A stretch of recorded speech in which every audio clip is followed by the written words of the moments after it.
पापहारी पिनाक पाणी देवाधिदेव भगवान शंकर किरात वेश धारण किया। एक घुरघुराहट सुनाई दी उस अर्जुन को। दृष्टि घुमाई तो देखा एक विशाल सुअर उनको मारने के लिए तीव्र गति से आ रहा है। राधा बल्लभ श्री हरिवंश। तो आइए पूज्य श्री प्रेमानंद जी महाराज के मुख से सुनते हैं कि आखिर क्यों हुआ था अर्जुन और महादेव के बीच भयंकर युद्ध। भगवान व्यास देव जी के द्वारा दी हुई प्रतिस्मृति विद्या जब अर्जुन को प्रदान करी, अर्जुन समस्त ब्रह्म ऋषियों की वंदना करके देवराज इंद्र की प्रसन्नता से ही दिव्यास्त्र प्राप्त होंगे ऐसी भावना से इंद्रकील पर्वत पर पहुंचे। वहां एक वृद्ध ब्रह्म ऋषि रूप में देवराज इंद्र ही बैठे थे। उनका तिष्ठ तिष्ठ, रुक जाओ, आगे मत जाओ, आगे अस्त्र शस्त्र ले जाने लायक देश नहीं है, यहां सब दिव्य सिद्धों का देश है। तुम अपना ये धनुष फेंक दो, ये तूणीर फेंक दो और सावधान होकर आगे जाओ। उन्होंने कहा नहीं, ये गांडीव धनुष परम पूजनी परम पावन है, मैं इसे तो नहीं फेंक सकता हूं। अगर इसे तुम फेंक दोगे तो जिस लोक का सुख चाहोगे वो सुख हम प्रदान करेंगे। नहीं, मुझे कोई लोक का सुख नहीं चाहिए, मैं जिस हेतु से जा रहा हूं उसमें इस अस्त्र की आवश्यकता है। यहां एक संकेत मिलता है कि अगर आपने लक्ष्य बना लिया है उच्च कोटि का, भगवत प्राप्ति, भजन करना, धर्म से चलना, सत्य से चलना, तो आपकी परीक्षा होगी। उस मार्ग से हटाने के लिए प्रलोभन आएगा। आपको उस प्रलोभन में अपनी निष्ठा को नहीं छोड़ना है। अगर छोड़ दिया तो गए। भय भी आ सकता है, भयानक भय आ सकता है, पर अगर आप अपनी निष्ठा पे रहे तो भय केवल दिखावा होगा, आपको दुख नहीं दे सकता।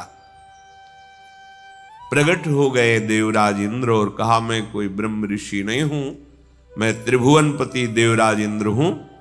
तुम अपनी निष्ठा में अचल रहे, क्या चाहते हो?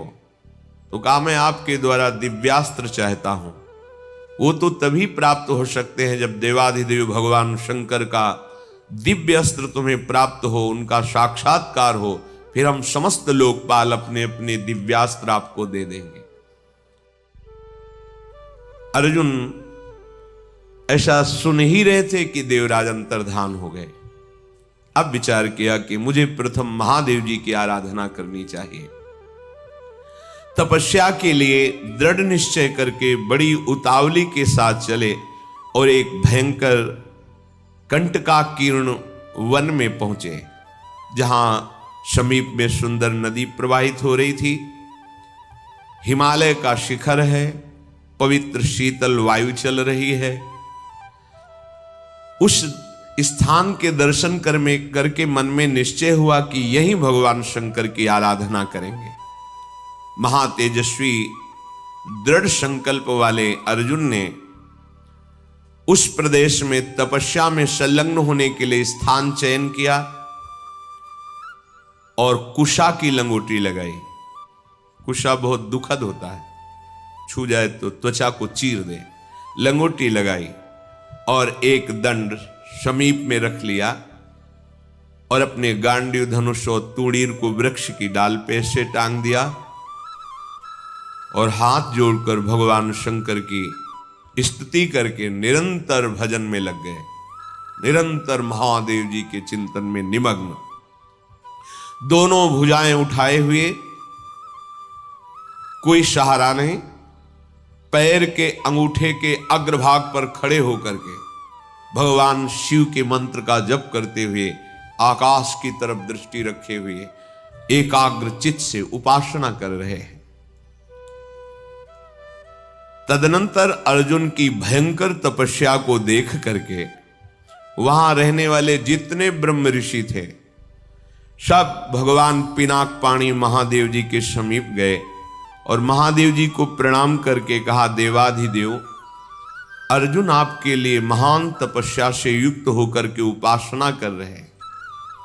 हिमालय के पृष्ठभाग में स्थित होकर ऐसी उग्र तपस्या कर रहे हैं कि यदि आपने उनको सांत्वना न दी जो वो चाहते हैं तो दिशाओं में आग पैदा हो जाएगी उनके तप से।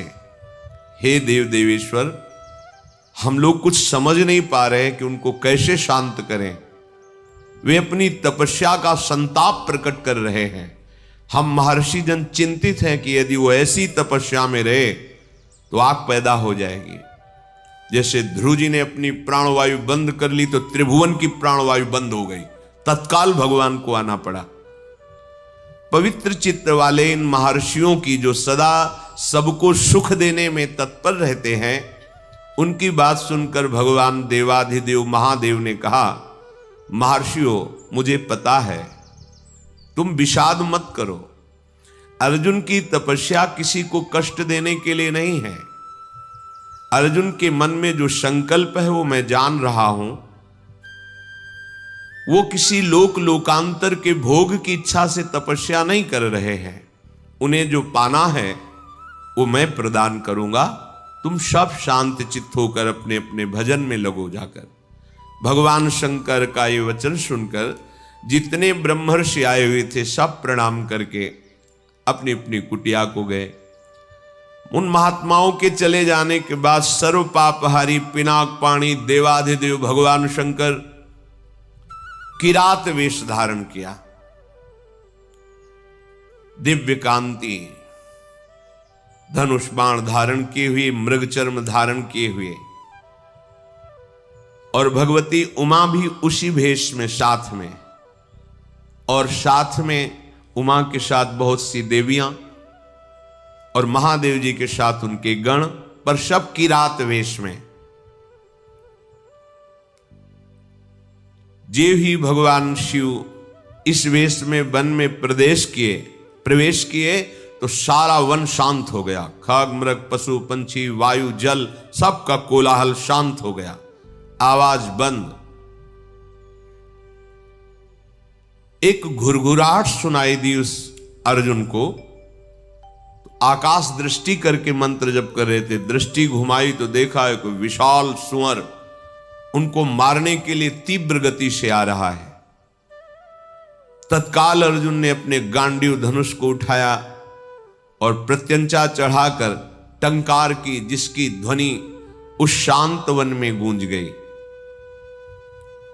अर्जुन ने कहा, ऐ शुकर, मैं तपस्या में लगा हूं, किसी को कष्ट नहीं दे रहा हूं, फिर भी मुझे मारना पड़ेगा, क्योंकि तो बिना अपराध के मुझे मारने के लिए आ रहा है। सुदृढ़ धनुष वाले अर्जुन को प्रहार के लिए उद्यत देखकर किरात रूपधारी भगवान शिव ने सहसा रोका। ऐ वीर, इस शूकर को मैंने पहले शिकार रूप में निश्चित कर लिया है, तुम अपना बाण मत चला देना। परंतु अर्जुन ने किरात के वचन की अवहेलना करके तत्काल भयंकर बाण के द्वारा उस शूकर को बेध दिया। जैसे अर्जुन का बाण वैसे ही किरात वेशधारी भगवान शिव का बाण भी उसी जगह लगा। दोनों के छोड़े हुए बाण से सुवर्ण रूप त्याग करके मूक दानों विशाल पर्वत की तरह वो अपने असली स्वरूप में आकर प्राण त्याग कर गिर पड़ा। उसे अर्जुन को मारने के लिए भेजा गया था।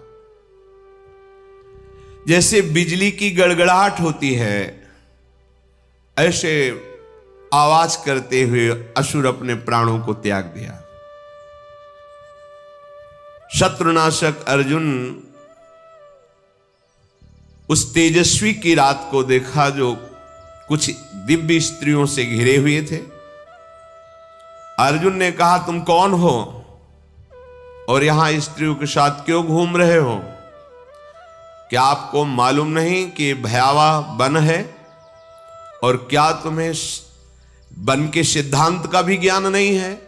जब मैंने लक्ष्य संधान कर दिया तो तुमने बाण क्यों मारा? ये मेरे पास आया था, मेरे को मारने के लिए आया था, मैंने इस पर बाण संधान किया, तो तुम मेरी वीरता का तिरस्कार करके इस पर बाण संधान क्यों किया? इसका उत्तर दो, नहीं तो मैं तुम्हें जीवित नहीं छोड़ूंगा। अर्जुन ने ऐसा किरात से कहा। ये मृगया का धर्म नहीं है जैसा आपने किया है। तुम पर्वत निवासी हो, उत्तर दो, नहीं तुम्हें जीवन से वंचित कर देता हूं अभी।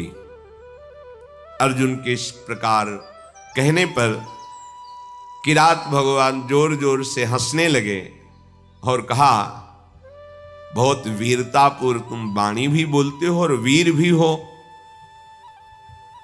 पर मुझे वन में इसलिए कोई भय नहीं लगता कि यही मेरा घर है। वनवासी हूं, किरात हूं, किंतु जब मैंने कह दिया था कि तुम बाण मत चलाना, ये मेरा लक्ष्य है, तो तुम्हारा साहस कैसे इतना हो गया कि मुझ वनवासी की आज्ञा का उल्लंघन करके तुमने बाण संधान कर दिया। तुमने दुष्कर कर्म किया, ये मुझे पसंद नहीं आया। और तुम जो कहते हो कि मुझे जीवन से हाथ धोना पड़ेगा, तो पहले बल का निर्णय कर लेना चाहिए, फिर बाद में निश्चय होना चाहिए। तुमने हमारे बल का निर्णय तो किया नहीं। क्या तुम जानते हो हम में कितना बल है? किरात वेशधारी भगवान ने कहा। अर्जुन ने कहा, तुम्हारे जानने की हमें कोई आवश्यकता नहीं है, मुझे तुम जान लो। मेरा नाम अर्जुन है, मैं गांडीव धनुष को धारण करता हूं, और जब गांडीव मेरे हाथ में हो तो त्रिभुवन में कोई ऐसा नहीं जो मुझे परास्त कर सके। ये हिंसक रूप धारण करके दैत्य मुझे मारने आया था, मैंने इसे मार गिराया, अपराध आपका है। आपने मेरे लक्ष्य पर बाण क्यों मारा? किरात वेशधारी भगवान बोले, मैंने पहले रोका था और बाण संधान करके मैंने मारा है, और तुम मेरे सामने वीरता की बात करो, इसलिए लगता है कि मुझे तुम्हें दंड देना पड़ेगा। अर्जुन ने कहा, ऐसा कौन है त्रिभुवन में जो मुझे दंड दे? हमें लगता है कि तुम्हें प्राणों से कोई प्यार नहीं है, तुम्हें प्राणों से हाथ धोना पड़ेगा। भगवान ने कहा, तुम्हें बल का घमंड है क्या?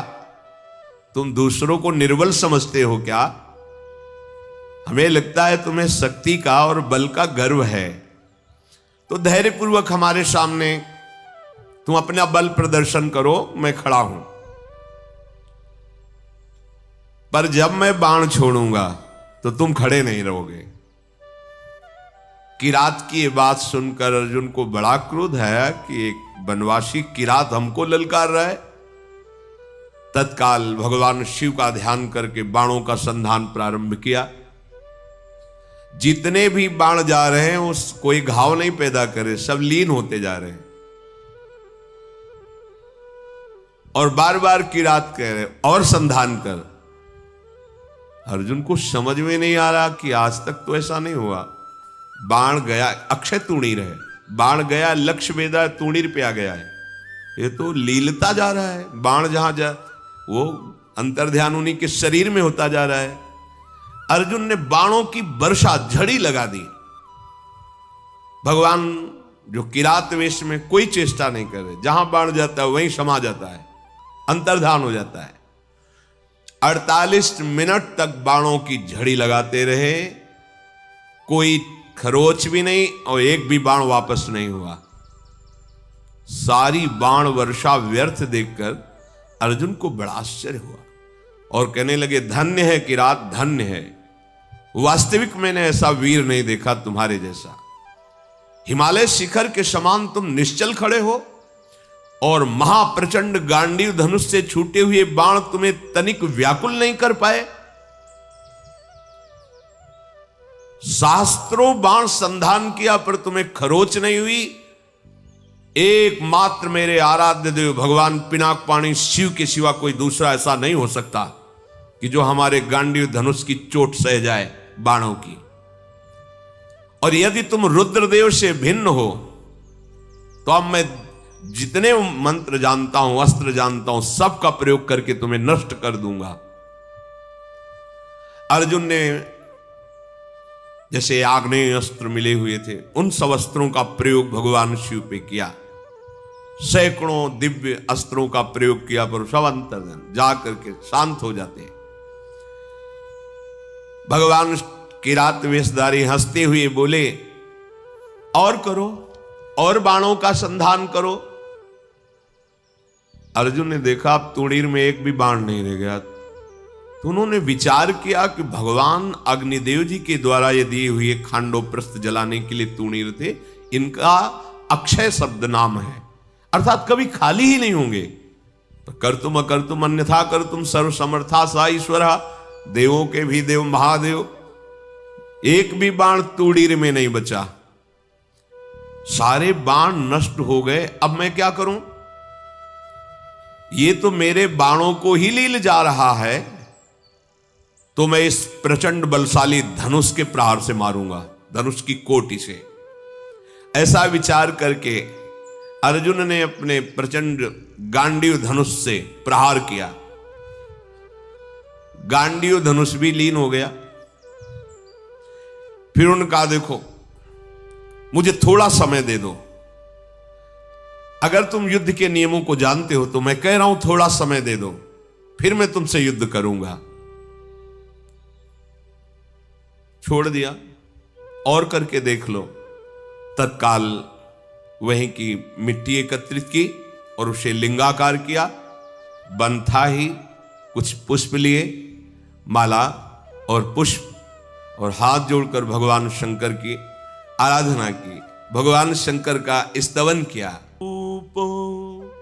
भगवान शिव का स्तवन करके जे ही माला शिवलिंग पे डारी, तेही किरात पर वो माला पहुंची, मस्तक में किरात के।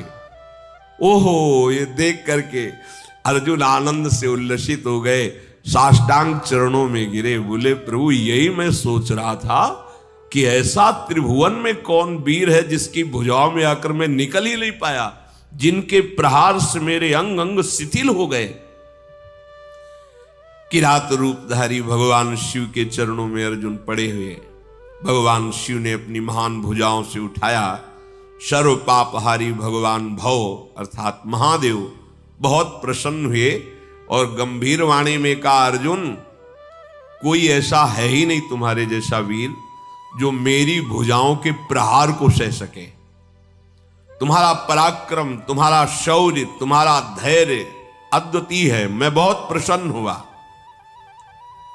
मेरा स्पर्श सबको सहज में नहीं प्राप्त होता है, मेरा स्पर्श प्राप्त हो गया। अब तुम्हारा शरीर दिव्य है, अब तुम इसी शरीर से जिस लोक में चाहो जा सकते हो।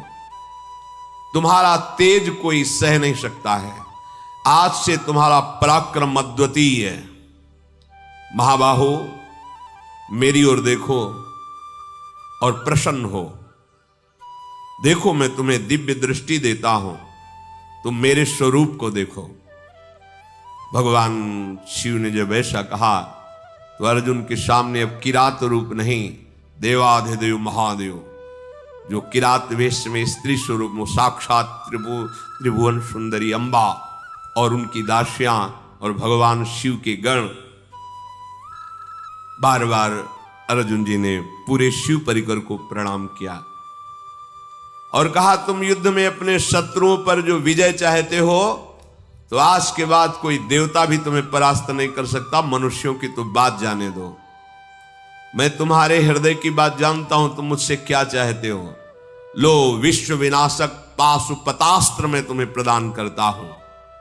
ये वो अस्त्र है जिसको कोई भी अस्त्र कुंठित नहीं कर सकता और एक क्षण में पूरे त्रिभुवन को भस्म करने की सामर्थ्य मेरे इस अस्त्र में है, पाशुपतास्त्र। तदनंतर शूलपाणी भगवान महादेव जी और भगवती पार्वती जी के दर्शन करके अर्जुन को बड़ा आनंद प्राप्त हुआ। साष्टांग पृथ्वी पर लेटकर प्रणाम किया। अर्जुन बोले, हे जटाजूटधारी सर्वदेवेश्वर देवाधिदेव महादेव, भगदेवता के नेत्रों का विनाश करने वाले नीलकंठ, आपके मस्तक पर जगत पावन करने वाली गंगा जी विराजमान है। प्रभु, समस्त कारणों के परम श्रेष्ठ कारण आप हैं। मैं बहुत लज्जित हो रहा हूं। अपने स्वामी से युद्ध किया, अपने आराध्य देव से युद्ध किया, आप पर बाण संधान किया, कटुवचन बोले, धनुष से प्रहार किया, और भी नाथ मेरे अपराध को क्षमा कीजिए। मैं बहुत अंदर लज्जा से युक्त हो गया हूं। मैं आपके ही दर्शन की इच्छा लेकर इस महान तप से युक्त हुआ था। हे देव देवेश्वर, संपूर्ण जगत आपकी वंदना करता है और मैंने आप पर प्रहार किया, फिर भी आप प्रसन्न हैं। नाथ, मुझे बहुत अंदर से लज्जा आ रही है। मैंने जो आपके सामने साहस दिखाया, ये मेरा अपराध है। प्रभु, अनजाने में मेरे से अपराध बन गया। हे शंकर, मैं आपकी शरण में हूं, मेरी धृष्टता को क्षमा कर दीजिए। महातेजस्वी भगवान वृषभध्वज ने अर्जुन का हाथ पकड़ा और हंसते हुए कहा, अपराध थोड़ी है, कोई मैं शिव रूप से तुम्हारे सामने थोड़ी था, मैं तो किरात रूप से था, तुम्हारा कोई अपराध नहीं। वीर का यही